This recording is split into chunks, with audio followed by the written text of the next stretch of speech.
Salve, guerreiros da minha banda. Donald quer trazer a guerra aqui para a América Latina, uma guerra daquela modelo Oriente Médio. Uma declaração feita em Washington pode colocar, sim, a América Latina no centro de uma nova crise internacional.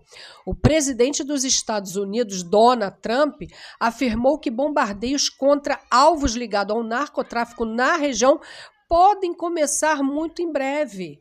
E olha aqui a situação.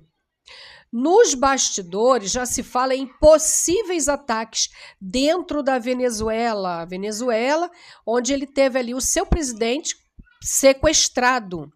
A pergunta agora aqui é muito simples e um tanto quanto preocupante.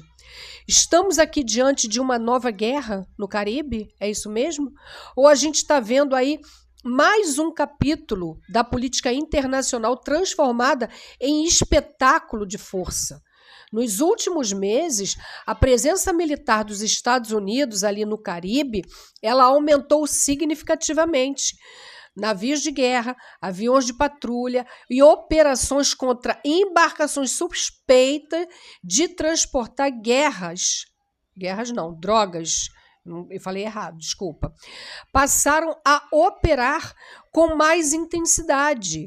Segundo o governo americano do Laranjão, essas ações fazem parte de uma estratégia de combate ao tráfico internacional de drogas que chega ao território dos Estados Unidos. A droga sai do Caribe e vai para lá. Mas essa retórica usada pela Casa Branca mudou o tom.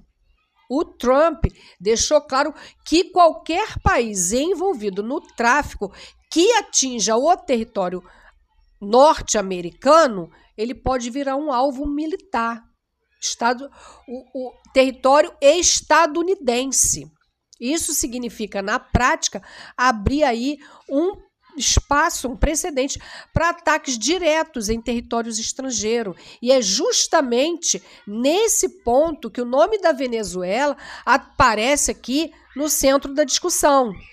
Alguns relatórios divulgados aí pela imprensa internacional indicam que autoridades americanas já discutem cenários de ataques contra portos, aeroportos, instalações militares, tudo ali na região da Venezuela. A justificativa seria que essas estruturas elas estariam sendo usadas por redes de narcotráficos. Mas a situação ela é extremamente delicada, porque um ataque desse tipo ele não seria apenas uma operação contra o crime organizado, seria um ataque militar dentro de um país soberano da América Latina. É isso aqui que é o ponto que a gente tem que entender. E a história ela mostra muito bem esse tipo de intervenção raramente terminada aí de uma forma legal, né? Uma forma simples. Basta a gente lembrar a relação entre Washington e Caracas. E ela foi marcada durante anos por tensões políticas, sanções econômicas e confrontos diplomáticos. Mas existe aqui um ponto, uma pergunta que muitos analistas eles estão começando aí a se questionar. Por que a retórica militar está aumentando justamente agora? Na política internacional, crises externas muitas vezes surgem em momentos de pressão. E no caso aqui do Trump, o estilo político, ele sempre foi marcado por retórica de confronto, aquela demonstração de força, construção de inimigos externos, porque ele tem isso, né? Ele constrói um inimigo. E isso ajuda a mobilizar apoio político e dominar o debate público. Aqui, a gente tem que colocar aqui uma questão. Ao mesmo tempo, Trump continua enfrentando aqui algumas críticas e controvérsias relacionadas ao seu passado empresarial e político, além de questionamento que já apareceram em diferentes momentos sobre figuras controversas no círculo social daquela elite branca ali dos Estados Unidos, como, por exemplo, o Jeffrey Epstein. Esse aqui é o ponto. Para alguns críticos do presidente, existe um padrão. Quando a pressão aumenta, o discurso de força também aumenta. O problema não é geopolítica. O problema é que ele está criando um reality show. Quando o presidente fala em bombardear países, as consequências podem ser reais e imediatas. A América Latina conhece muito bem esse histórico aí de intervenções externas. Foram golpes apoiados pelos Estados Unidos, potências, né, estrangeiras, bloqueios econômicos, operações militares, marcaram diferentes momentos na história do continente. Por isso, qualquer nova ameaça militar desperta já uma preocupação aí nos governos e alguns analistas da região.